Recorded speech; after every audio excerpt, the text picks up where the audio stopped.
এই কাজটি যদি আপনি আপনার বাসার আশেপাশে করেন তাহলে আর রাসেল ভাইপার কোনোভাবেই আপনার বাসার ভিতরে প্রবেশ করতে পারবে না। শুধুমাত্র রাসেল ভাইপার না, কোনো সাপ পোকামাকড় কিন্তু আপনার বাসার ভিতরে প্রবেশ করতে পারবেন এই কাজটি করলে। বর্তমানে আমাদের সবার চিন্তার একটি কারণ হচ্ছে রাসেল ভাইপার, আর এই রাসেল ভাইপার কিন্তু বাসার ভিতর ঢুকে কিন্তু মানুষকে কামড়ায়। আর সেজন্যই আজকে আপনাদের জন্য একটি স্পেশাল পাউডার নিয়ে আসলাম। আর এই পাউডারটা আপনার বাসার আশেপাশে দিয়ে দিলে রাসেল ভাইপার কেন, কোনো সাপে কিন্তু আপনার বাসার ভিতরে প্রবেশ করতে পারবে। তো এই পাউডারটার নাম কি, পাউডারটা কোথায় পাবেন, সবকিছু কিন্তু ভিডিওর মধ্যে বলে দিই। তার পাশাপাশি কিন্তু আজকের এই ভিডিওতে অনেক ইনফরমেশন দিয়ে দিব, তো ভিডিওটি মনোযোগ দিয়ে ফুল দেখবেন এবং ভিডিওটি শেয়ার করার অনুরোধ থাকবে। তার কারণ আপনার ছোট্ট একটি শেয়ারের মাধ্যমে একটি মানুষের জীবন অনেক বড় উপকার হতে পারে। আপনার পরিবারের কোনো সদস্যকে যদি রাসেল ভাইপার কামড় দিয়ে থাকে তাহলে প্রথমে চেষ্টা করবেন আপনার জেলার সদর হাসপাতালে যাওয়ার। তার কারণ হচ্ছে সাপে কাটার যে অ্যান্টিভেনম গুলো থাকে সেগুলো কিন্তু বেশিরভাগই সদর হাসপাতালে পাওয়া যায়। আর বর্তমানে দেখা যায় উপজেলা ভিত্তিক যে হাসপাতালগুলো রয়েছে সেখানেও কিন্তু আপনি সাপে কাটার অ্যান্টিভেনম বর্তমানে পেতে পারেন। সেজন্য আপনার প্রথম কাজ হচ্ছে আপনার উপজেলা ভিত্তিক যে সরকারি হাসপাতাল রয়েছে সেখানে খোঁজ নিবেন। সেখানে যদি সাপে কাটার অ্যান্টিভেনম থাকে তাহলে সেখানেই চলে যাবেন, আর সেখানে যদি না থাকে তাহলে সময় নষ্ট না করে আপনার বিবেকীয় সরকারি হাসপাতালে চলে যাবে। আর তা না হলে আপনার জেলা ভিত্তিক যে সরকারি হাসপাতাল রয়েছে সেখানে চলে যাবে। আর এই অ্যান্টিভেনম কিন্তু আপনি সরকারি হাসপাতাল ছাড়া বেসরকারি কোনো হাসপাতাল বা ক্লিনিকে কিন্তু পাবেন না। আর সব থেকে গুরুত্বপূর্ণ বিষয়টি হচ্ছে আপনাকে যদি সাপে কামড় দেয় তাহলে হচ্ছে আপনার মনকে সবসময় শক্ত রাখতে হবে। আর আপনি যদি আপনার মনকে শক্ত না রাখেন তাহলে কিন্তু খুব তাড়াতাড়ি সাপের বিষের প্রভাব কিন্তু আপনার শরীরে পড়বে। যাই হোক, আমার বাসা যেহেতু গ্রামে সেজন্য আমার বাসার আশেপাশে কিন্তু কৃষকদের ধান চাষ করার মাঠ, তার ফলে এমনিতেই কিন্তু এদিকে সাপের সংখ্যা অনেক বেশি। এর আগের ভিডিওতে আপনারা কিন্তু অনেকেই দেখছেন আমার বাসার পিছন থেকে কিন্তু আমার মামাকে একটি সাপে কামড় দেয়। সেজন্যই সাপের জন্য কিন্তু আমার এই ব্যবস্থা নেওয়া। সেজন্য আপনারা সবাই কিন্তু আপনার বাসার জন্য এই ব্যবস্থা কিন্তু নিতে পারেন।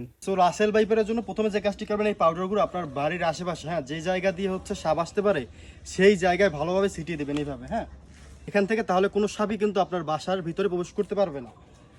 আর এই জিনিসটা হচ্ছে আমার কথা না, এটা হচ্ছে বড় যারা এই বিষয়ে অভিজ্ঞ, হ্যাঁ, সাপ নিয়ে অভিজ্ঞ, তারাই আমাকে বলেছে এই কাজটি করার জন্য। সো আপনারা কিন্তু এই কাজটি করতে পারবেন। আর রাসেল ভাইপার কিন্তু হচ্ছে পানি থাকে না, থাকে হচ্ছে আপনার হচ্ছে মাটিতে, শুকনো জায়গায়, হ্যাঁ। সেজন্য হচ্ছে আপনার গ্রামে যারা থাকেন, আপনাদের হচ্ছে যেখানে গ্রাম বেশিরভাগ কিন্তু মাটির চুলায় রান্না করা হয়, হ্যাঁ। তো মাটির চুলায় রান্না করার জন্য কিন্তু কাঠ বা হচ্ছে পাতা বা লাকড়ি কিন্তু আপনারা হচ্ছে মজুত করে রাখেন। তো সেই সব জায়গায় হচ্ছে বেশি করে এই পাউডারগুলো ছিটিয়ে দিবেন, কারণ হচ্ছে রাসেল ভাইপার কিন্তু সেই সব জায়গায় থাকার সম্ভাবনা সব থেকে বেশি, হ্যাঁ। এইটা কিন্তু আপনাকে সবসময় মনে রাখতে হবে।